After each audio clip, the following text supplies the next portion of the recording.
Hi everybody, I hope you're well. Today I'm going to talk about an element of your dog's physiological needs, food, and how your behaviour around food can have a knock-on effect to the dog's belonging needs. Well, they'll be trying to figure out if you make the decisions around food or if they're making the decisions.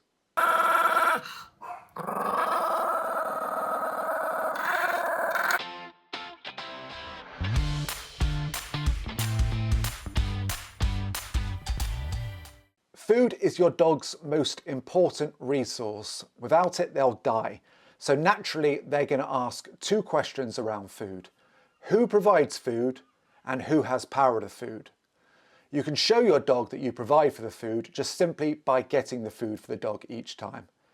However, your dog will be asking questions to who has power of the food with a range of behaviour from passive to active to assertive to aggressive, which can be illustrated on a scale. An example of a passive behaviour around food could be your dog leaving food. Now, this isn't necessarily a conscious question to find out who has power over it. Your dog may not be eating it because they feel ill, or they may not eat it because they're not hungry, or they may not eat it because they don't like it. However, if you then go and cook tastier food for the dog will quickly realise that a passive response has a knock-on effect to the outcome of what they get when it comes to food. The next behaviour is active. The dog could stare at you to feed them. Now again, this isn't necessarily a conscious decision to find out who has power to food, but through time and patterns of behaviour, if they realise that every time they stare at you, you get up and go and get them food, then they're going to again realise that they influence your decisions around food. If staring you hasn't worked, they may use more active behaviours by getting closer to you, thinking they're entitled to what you have. Other dogs may choose a more assertive response by barking at you to feed them. And some dogs may make statements around their own food. The dog in this video refuses to eat when the guardian leaves. However, once the guardian comes back, the dog goes tense and then starts eating again, and then postures around food. This is a slimmed down version of resource guarding.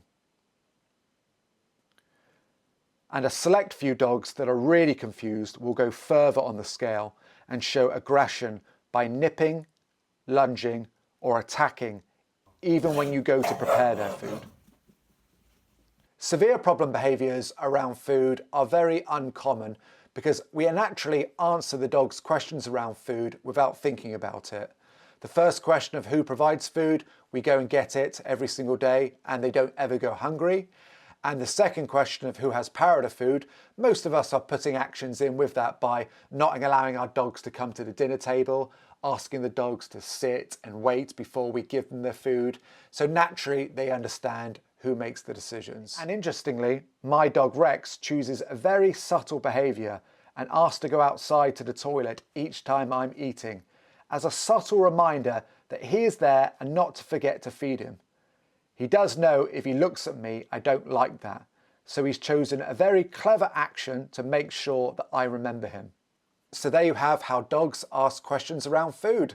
I hope you found this video useful. If you did, please press the like button. That really helps out the algorithm. Also, please share and subscribe. Thank you so much for watching. I hope to see you on the next video. Bye for now.